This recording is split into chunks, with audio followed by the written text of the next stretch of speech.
everybody. Welcome to the Michael Steele podcast. Michael Steele, it's such a pleasure to be with you as always. Look forward to having you in the house as we have interesting conversations. I love it when you come and spend some time with us. Certainly, you can find me on the Spreaker app, Apple Podcasts, Spotify, Stitcher, wherever you get the podcast thing on. Follow me on Twitter at Michael Steele. And if you really like this episode, please comment on it on the Spreaker app. On the Spreaker app, it helps me to know your thoughts and bring better programming, as they like to say. I was really looking forward to our conversation today because we've got a gentleman who has had an interesting walk and a very, I think, important story to tell as a part of that walk. Reginald Dwayne Betts is a poet, a lawyer, and the founding director of Freedom Reads. He's also a 2021 MacArthur Fellow. And his story is born out of lived experiences. And certainly one of his works really kind of tells the story that chronicles his journey from prison to becoming a licensed attorney. He holds a JD from Yale Law School. But his latest poetry collection, Felon, the memoir, A Question of Freedom, is what we're going to get in today. In fact, one of his other works, Bastards of the Reagan Era, I need to check in with this brother on what that, because I hope I'm not one of those bastards from the Reagan era. Brother needs to come correct if I am. Hey, Dwayne, welcome, brother. Welcome, man. It's so good to have you part of the conversation. No, it's my pleasure. It's one of those things where when I was younger, I didn't know what my life would shake out to be. And now I find myself sometimes in conversations with people who help my thinking develop and help my thinking grow. And also reminded me that the different ways that Maryland was on the map. It was like you, and it was man, I can't even remember his name right now, but he played running back for the New Jersey for the Jets, and he went to University of Maryland, and he went to Lamont Jordan. Oh, Lamont Jordan, yeah. So it was you, and it was Lamont Jordan. He went to high school with me, but the point was that y'all were like sort of my touchstones for Maryland existing, and my childhood kind of existing in the public space.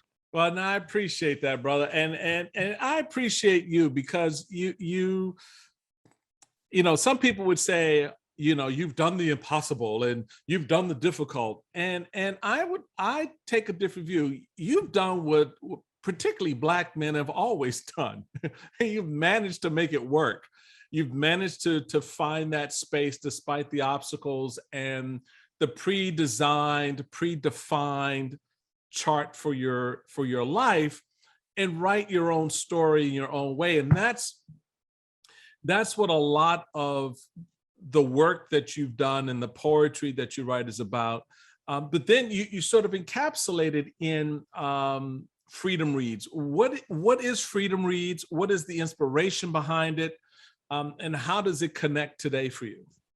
I think it's in some ways simple, and I haven't always described it in this way, but I went to prison when I was 16, and I had planned on being an engineer before I went to prison. I was taking Fortran and C++ and discrete math and pre-calculus, and I didn't really know what it meant to be a computer engineer, which I think is what I was preparing to do. Right. But I knew I wanted to go to Georgia Tech, and I was doing relatively well in high school, but these were all myths to me because I didn't know anybody who went to college. And it takes a lot really to say that you're going to be something that you can't name, identify, explain, chart a course towards. Right.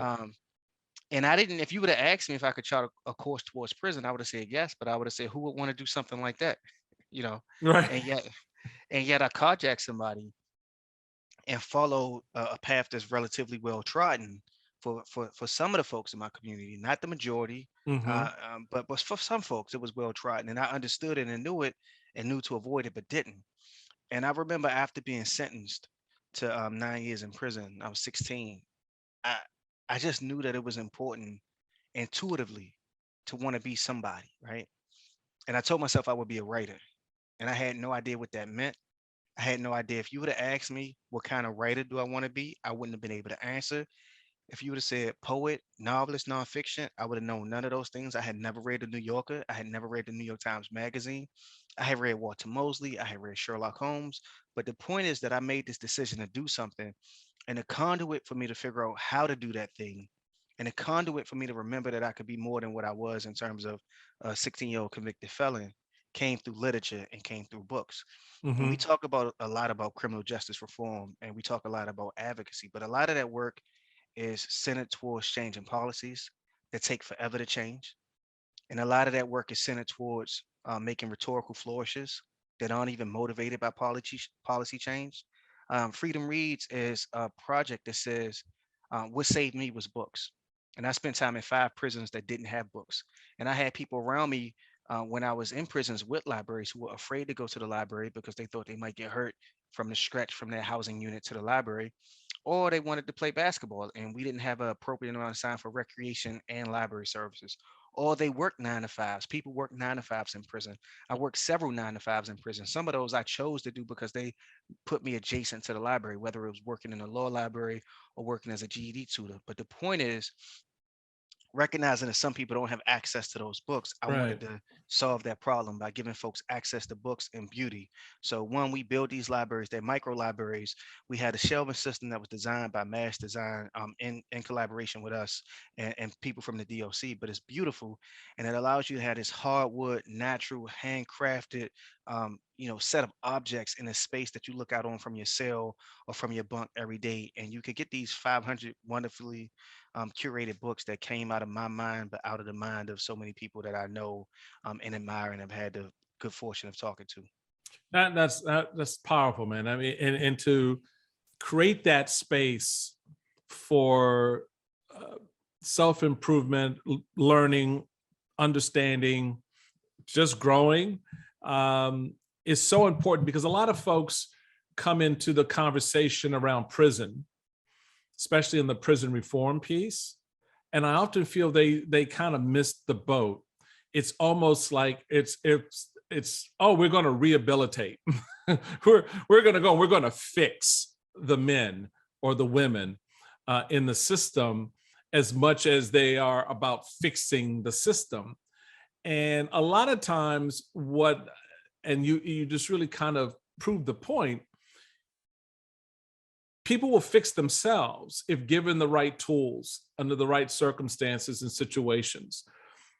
Your example, your story, for me is very important for a number of reasons. And folks who listen to the podcast know I've talked about Eagle Street Academy out of Baltimore City, which was one time the only high school prison, if you will, in the country. In that, within that system that housed our 13 to 18-year-old boys and young girls, they had a high school setting so that these young individuals could continue to try to self-improve and so forth. And I spent a lot of time as lieutenant governor, actually several times a year during my term in office, visiting those young men in particular and speaking to them. And the one thing I would tell them, Dwayne, is what your lived experience proves was I'm looking at a 13, 15, 16, 17-year-old boy. I'm saying, don't let this moment define the rest of your life. Just because you're here now doesn't mean this is your future. And you have the power to reorient your walk in any direction you want to when you leave here. Do the time, yeah, okay. Accountability is an important step in growth and growing up. But that's where you really begin, I think, this idea of self-improvement when you incentivize and help young individuals in our prison system realize that this isn't definitional. This isn't all of it right here. And you prove that. Yeah, but I got to tell you the truth. I mean, look, I remember I came home. I was able to vote. It was a stroke of luck. Virginia transferred my parole to Maryland, Mm-hmm. and because I wasn't from Virginia. And then I did well. I was a college student. I was working full time. But I remember I was having to go take 2 urine tests a month. And I told my PO, I said, I don't understand why I have to take urine tests. I got arrested when I was 16. I wasn't a drug user. I wasn't a drug abuser. And I wasn't even old enough to drink alcohol. I wasn't Right. old enough to smoke. And I work full time and I'm in school full time. And it's just hard for me to get here twice a day. And you know what she told me? She said, you could get here or you could go back to jail. And so I was like, all right, it's cool. I'm gonna get there. And I Right. was like, and I said, well, what's the best way to facilitate this? Because I got an 8 a.m. class at the community college because I work from 9 to 5. And so I'm trying to figure out what to do. And she says, I don't know what you do, but you need to be the first person in line because otherwise you might miss your class and that's on you. And so I would get there, 7:30, 7:15, and wait an extra 45 minutes. So just so that I could know I was the first person that was walking through the door. Right. Um, I end up getting my probation transferred to another PO, and they canceled it after 3 years. They was like, you're fine.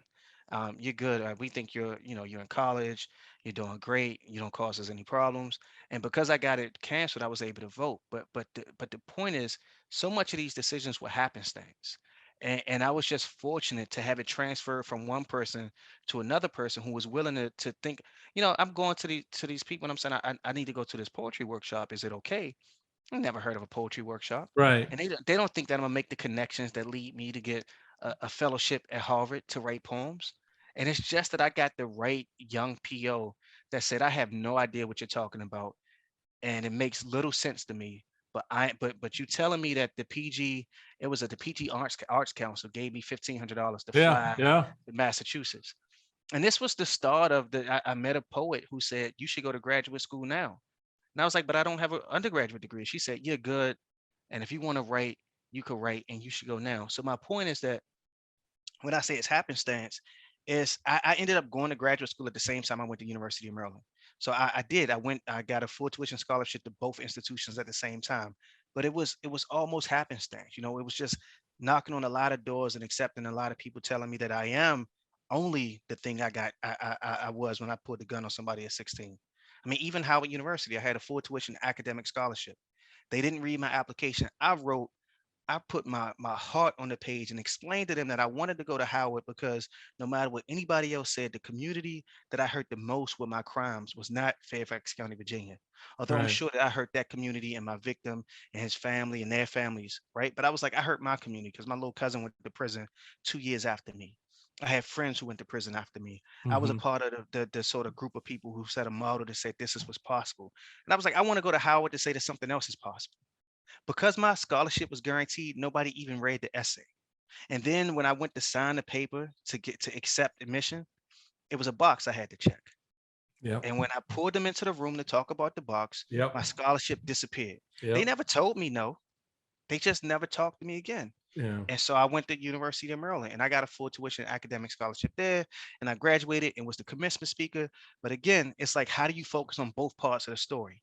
I don't want to dwell on being rejected by Howard, but I want to remember that some of those young folks who were at that juvenile detention center came home and didn't have the fortitude, didn't have the family Right. support, didn't have the natural abilities that I might have. And so, they suffered and we blame them for their suffering. And, Right. and what I try to do is like, how do I fill the gap? So I don't want to perseverate over who deserves to be blamed, but I want to ask myself, how can I fill the gap? Because ultimately we need more people that's willing to say yes to people who have faced challenges in the past. Well, you make a point that I made often when I would speak to groups, and particularly whether it was certainly business leaders, but even those who tangentially touch on our prison network, and the dealing with recidivism and other issues related to incarcerated individuals who are trying to find a footing to come out and start their lives new. There's a general perception, which I'm sure you run into, and I know folks in my own family and friends who've run into this, that when they've left prison, the expectation is, okay, so when are you going back, right? And so the system is set up to almost put you back on that path without any obvious efforts to move you along a direction that while you were incarcerated, you decided you wanted to go. I want to reform my life. I want to do these things. I want to go in this direction.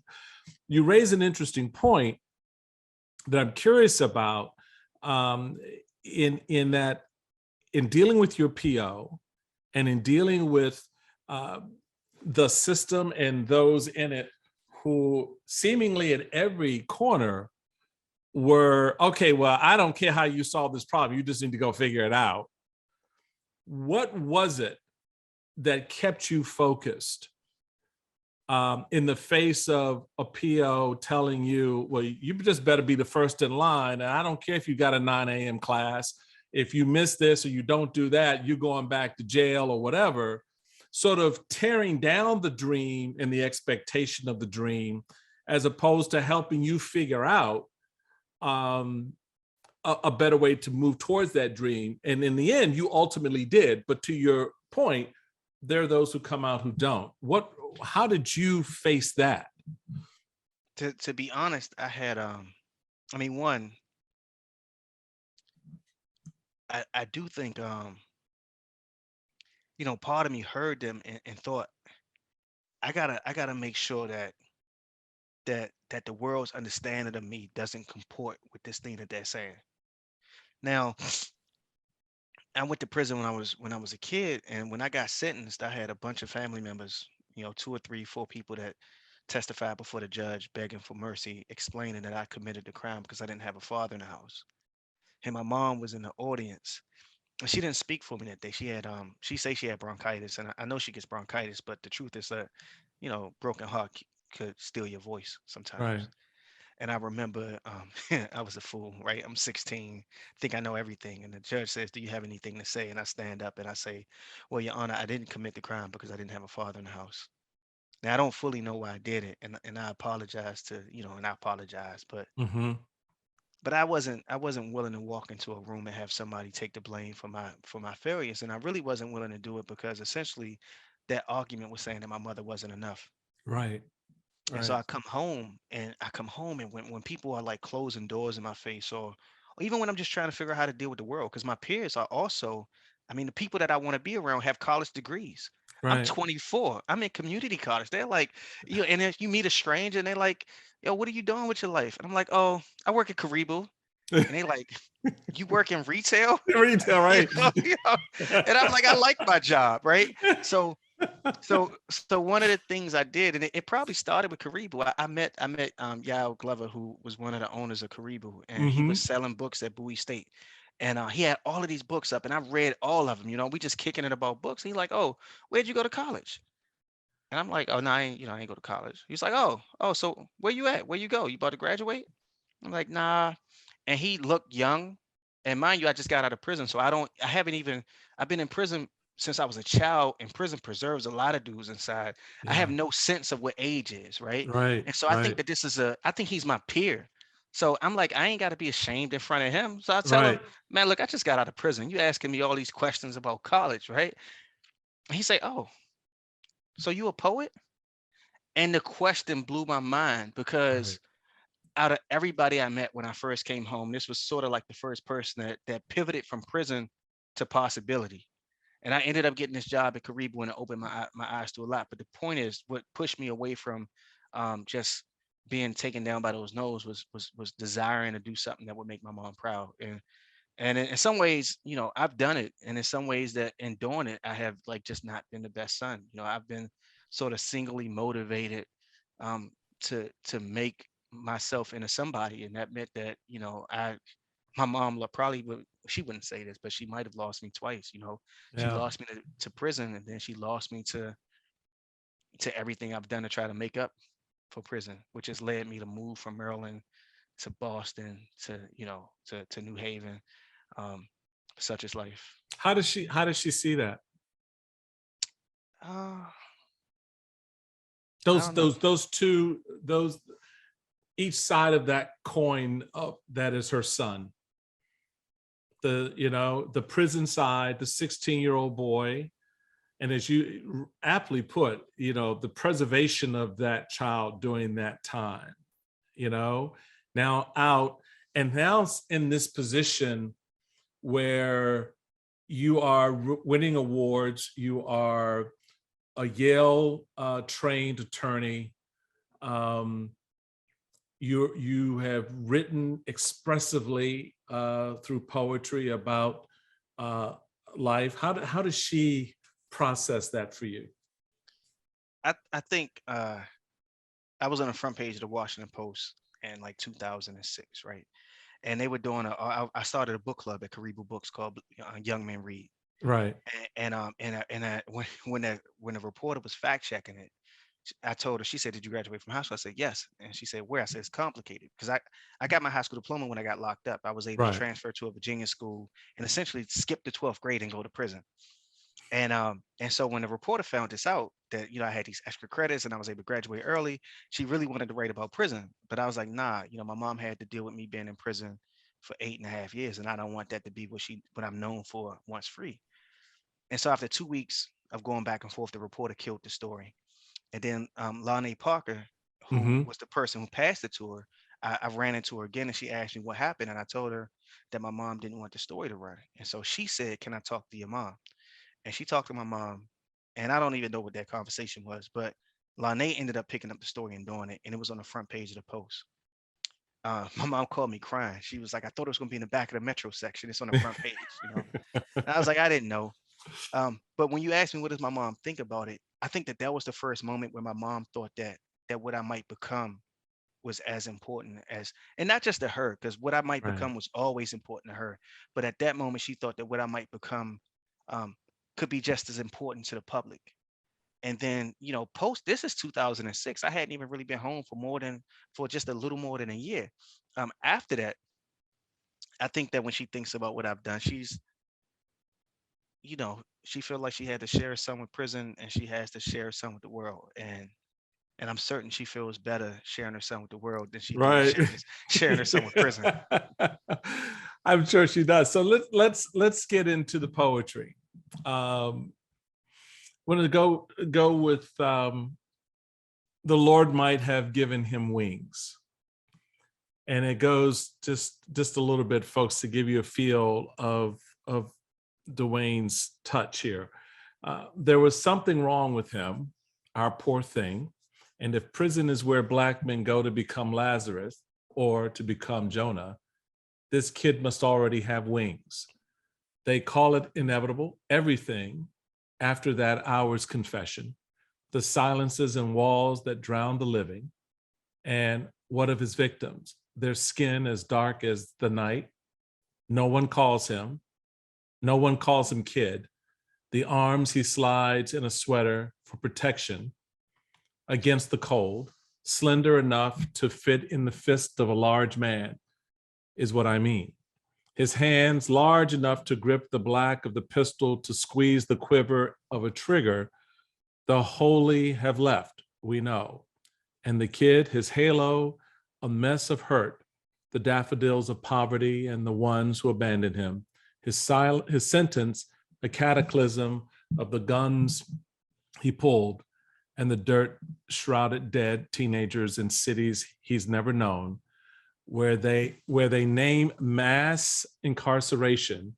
He will be amongst the number and the victim's mother, her black invisible against the subtext of her son's coffin, will be on the outside of advocacy.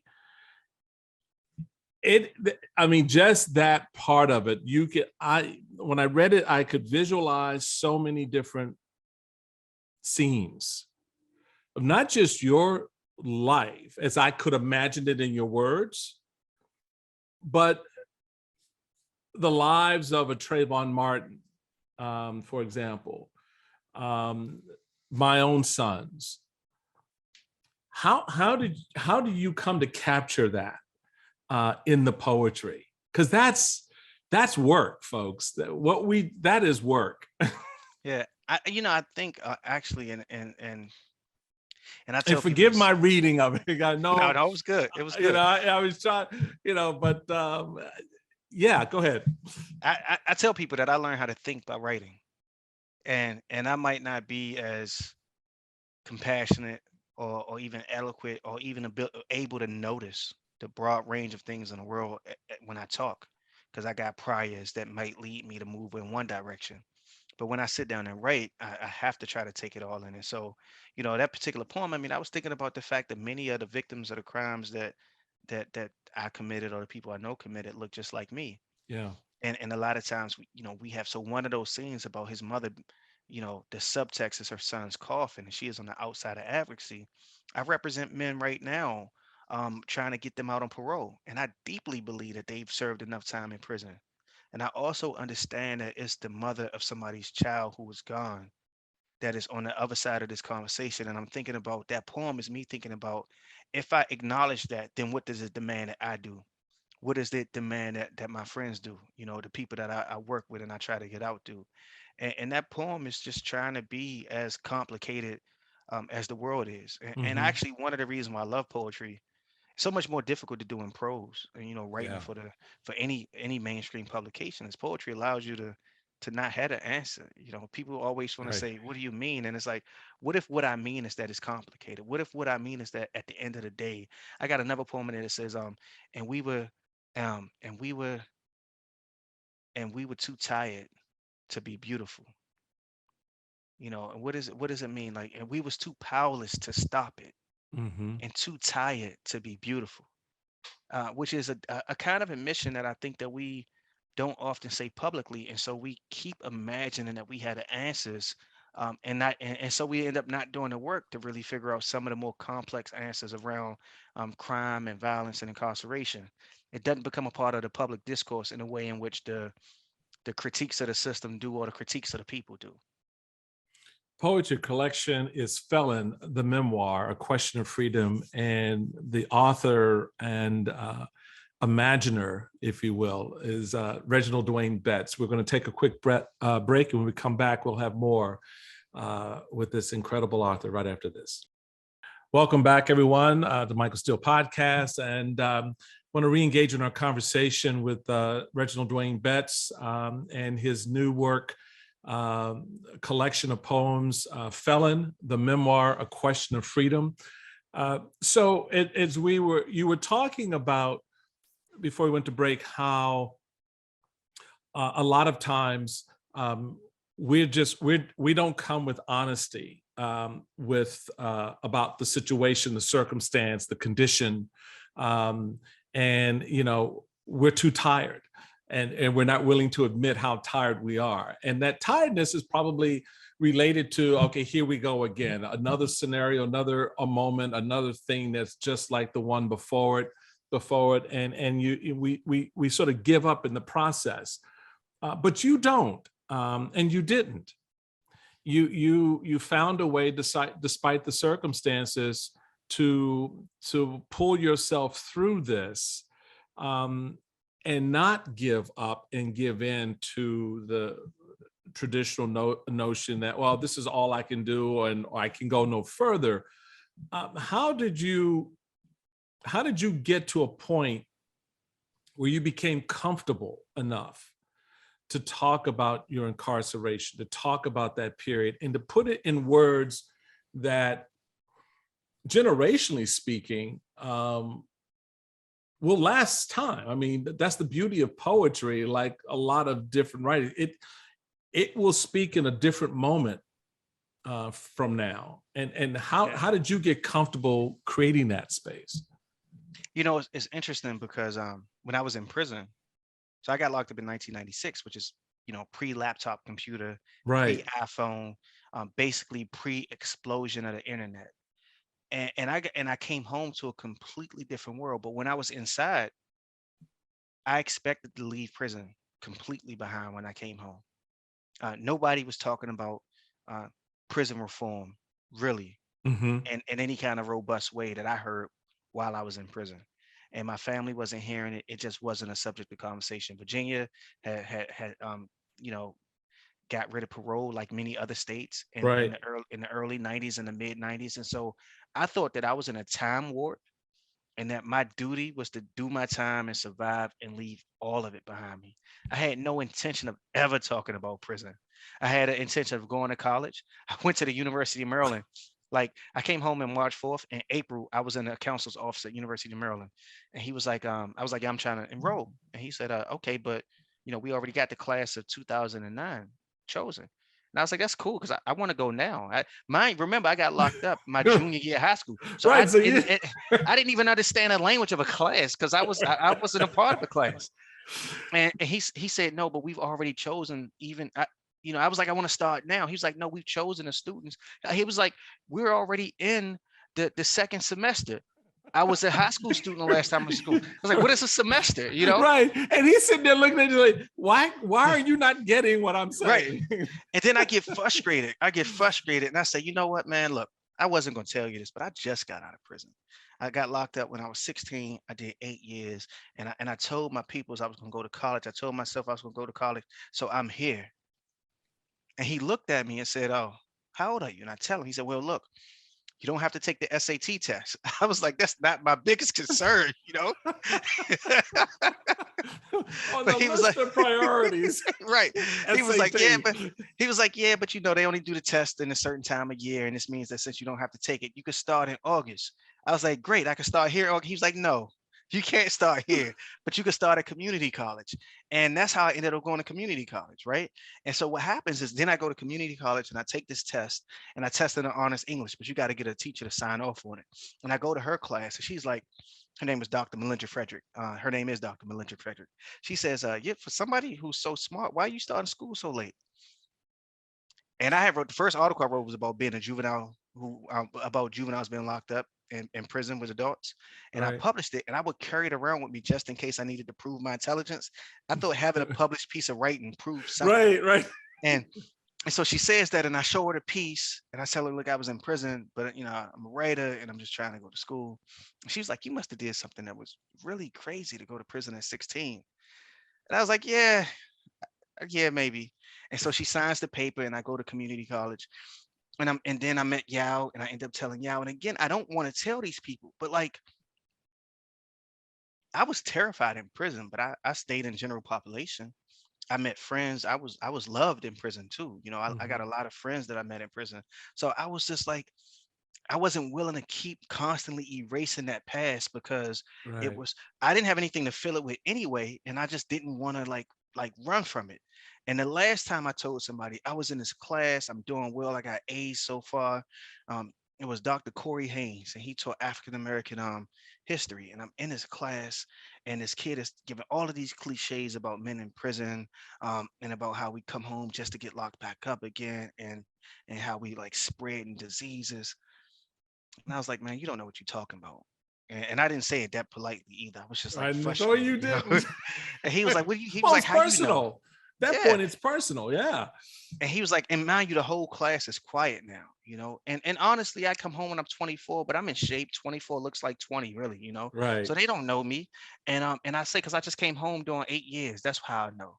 How you know? And then the professor was like, all right, calm down, folks. Let's move on. And then at the end of class, he was like, Mr. Betts, you mind staying after for a second? And I'm, oh, they about to kick me out of college. And he talks to me, and he shares a bit of his story and how he had ran into a little bit of trouble and he went to community college and then went to Howard and then went to Oxford. And Mm-hmm. so suddenly, and he's telling me, like you could do something with your life no matter what somebody says. And he's like, and you could actually talk about prison and do some good in the world too. And so all of that led to me being less afraid of talking about it in my personal life. And in my public life, I just met somebody, a classmate from middle school, invited me to speak at her PhD class that she was teaching. She Mm-hmm. was a PhD student and was teaching a class at the University of Maryland. I go to speak at her class, and I happen to meet Liz Ryan, who Mm-hmm. ran a campaign for youth justice. And she heard me tell my story and was like, I think you should come talk to these folks. And then I ended up doing congressional briefings and speaking at different advocacy events. And I was with Charles S. Dutton and some other folks. I was featured in Oh, the my amicus buddy brief. Charles. Yeah. Yeah. Yeah. And Yeah. and we was in this amicus brief for Graham v. Florida that said that you can't send a juvenile to prison for life. I face life, and it's like you can't send a juvenile to prison for life for a non-homicide offense. Mm-hmm. And so all of that's to say that it wasn't planned. I thought I was going to come home and go to college and be a writer, and I didn't know what that meant And then I Yeah. thought when I learned a little bit more that I would teach poetry. None of that stuff panned out. Never planned on going to law school, but opportunities came, and I kept trying to find a way to pivot when sort of opportunities didn't pan out. And going to law school, in fact, was me just like pivoting from not being able to get a job, not even being able to get an interview on the teaching market. I just decided if I was going to be an unemployed convict, I might as well be an unemployed convict with a Harvard law degree. So Join the ranks of those other Harvard lawyers without a yeah. job. And then I went to Yale. I went to Yale because I was like, Yale is going to ensure that I get a job. Absolutely, absolutely. So in 2019, you win the National Magazine Award in the Essays and Criticism category for Getting Out, which was the essay that you did that really documented your journey from prison to becoming an attorney. You also had the work that I was curious about. It was Bastards of the Reagan era. So let's set the record straight. as a Black Republican, I am of the Reagan era. So I just want to make sure I get my bastard credentials on correctly. What was that about? What was the nature of that? But it wasn't. So it wasn't really like so. A lot of times it's interesting too because we think about and bastards being like fatherless children, but in fact, the bastards of Reagan era, like my dad, I was born in 80. Mm-hmm. So that's the Reagan era, but truly the sort of fatherlessness that I'm talking about, and actually like the unmoored lack of community that I'm talking about in terms of these narratives, they come in a generation that would be like my children, really. Right. They come in a generation. I was writing that when I was teaching in Southeast DC at Hart Middle School, and one of the things I was grappling with was that I was of a generation where a lot of my friends, myself included, our fathers weren't around. But then I think I came home to that being, repeating in some kind of way. But I wasn't trying to just talk about fatherlessness, right?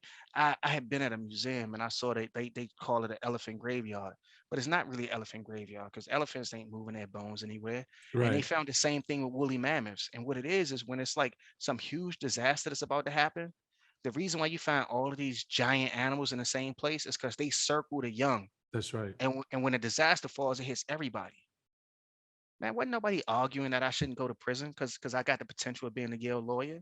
Mm-hmm. Nobody. And it wasn't just like, and my family was arguing, but they weren't necessarily equipped with the narratives that explained it because they had been beaten over their head with the narratives of lack and with the narratives of impossibility as well. But what I really am saying is the bastards of Reagan era was this generation of young folks who, in the face of really challenging circumstances, and this is not about saying accountability should be thrown to the wind. Right. This is about saying that nobody ever told me I could be me.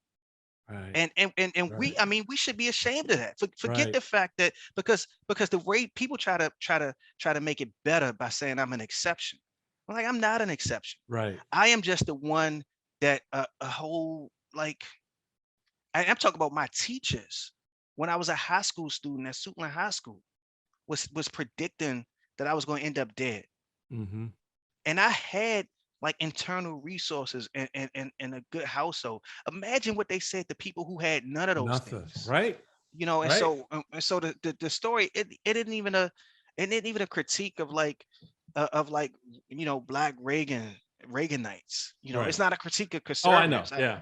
Yeah. Some people think it is though, and right. They think it is. But if you read, you'll see in a poem, "The Invention of Crack," I talk about how complex it is because it is the folks in the Black community just calling it a scourge, and it is a really complicated issue. My folks, some of my folks, succumb to drug addiction, and so when Biggie say, "Yeah, call the police on me, I was just trying to feed my family."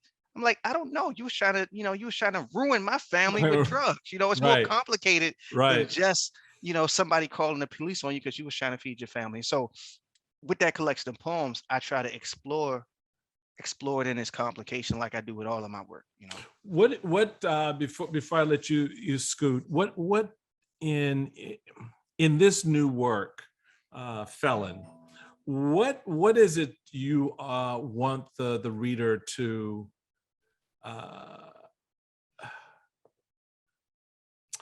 I guess I want to personalize for themselves. How do you want them to come into reading this work, and in walking away from it? I right now when I build these freedom libraries, I work closely with the people in the Department of Corrections. And I find myself constantly telling critics who like to criticize the DOC that, listen, that warden is not a politician. The Yeah. CO, the CO is closer to my life than you are. And talking about my peers who are lawyers and advocates and like writers, I'm like, my family's life is closer to that CO's life than yours is. And that CO's life is far closer to my homie who's done 20 years than yours is. And my work is really trying to argue that true change and true, substantive conversation comes from not boxing people in to like easily identifiable categories. What does it mean to really see somebody and have to grapple with what it is that you see? I write in the first person a lot. Some people say they think that every story I had a line in Bastards of the Reagan era that said, I once sold crack to pregnant women. And a reviewer said, it's really brave of you to admit that you sold crack to pregnant women. And I was like, I don't even know what crack looks like. My father, my father said, I read your book, son. And you have, I don't know how you know these things because I know your mama raised you better than that. You don't Right. know any of this from experience. And I was like, I know, but the point is that I say because if I implicate myself in the worst failings of society, then I believe that I'm putting a step forward to try to implicate myself in some of those solutions. And so if I want somebody to walk away from that work and ask themselves, when they read that poem out loud and they have to embody some of the best and the worst of human conditions, I hope that they walk away from it saying, even if this dude sold crack to pregnant women, it's something that's redeemable here. Mm-hmm. Whatever the circumstances that the poems recount, whatever the stories that get recounted in his work, and that's what I want. I want people to walk away thinking about what does it mean to empathize and to share humanity that we have more than find ways to indict us for our individual decisions. It's a powerful statement, and it's kind of hard to do in these times when we're being torn every which way possible as a culture, as a society, and when we're forced not to accept responsibility. We're forced not to use the I word in terms of, this is my way of taking responsibility of this situation, this condition, as I want to take responsibility for improving it going forward. It's now more of a selfishness. It's I was not responsible for that. I had no control over that. I have no connection to it. And this work stands in contrast to that when you stop and think about it. I mean, I'll just say this. I wrote the piece about Kamala Harris, and I got a lot of flack, and I thought it was pretty dope. I mean, I thought, one, I wrote about a vice presidential candidate, and the piece is called Kamala Harris, My Mother and Me. And what Right. I did in the piece is I really explored. My mother got sexually assaulted, like a couple of weeks after I got incarcerated, and she didn't tell me until I came home, and we didn't Wow. talk about it again for a decade later. And the piece is thinking about the prosecutor's role in protecting people, and particularly in protecting Black women who don't often get protection. What I've tried to do consistently with my work is like grapple with those complexities and those realities. And I think Mm-hmm. sometimes it's convenient not to, but as a writer, I've tried to frame every conversation that I've had that is trying to um, go at the thing that matters the most, which is the thing that is uncomfortable to talk about. And I like to say that my work, if you read my work, I like to believe that people won't read what they expect to read. Yeah. Like literally, people like, I know what he's going to say about Kamala Harris. This dude was in prison. I know exactly what he's going to say about Kamala Harris. And then by the time they get to the end of the piece, they say, oh, That's and not and what I and thought at all. Right. and like, how do I sit with that? Right now, I hire prosecutors. Connecticut is the only state in the union where they have a civilian board that hires the prosecutors. And so we hire all of the prosecutors, which means for the past 2-3 years, I have hired every elected prosecutor and every line prosecutor, right? Mm-hmm. I've hired every like DA, but in Connecticut it's called state's attorney. Mm-hmm. But I've also hired the line prosecutors that do the work. And it's just meant that I have had to think about how I'm accountable for all of it. Yeah. I'm accountable for when people get sent to jail, and I'm accountable for when people get set free.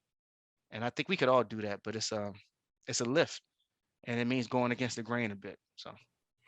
Well, you do that in a way that, as you noted, makes people not only think, but place themselves in those stories, in those narratives in a way that, they walk away a little bit better, enlightened and understanding, not just of what happened to you in your story, but how that also reflects on them and how they are reflecting that back. And I just think it's such a good work, and I really highly recommend it to the folks who tune into my podcast.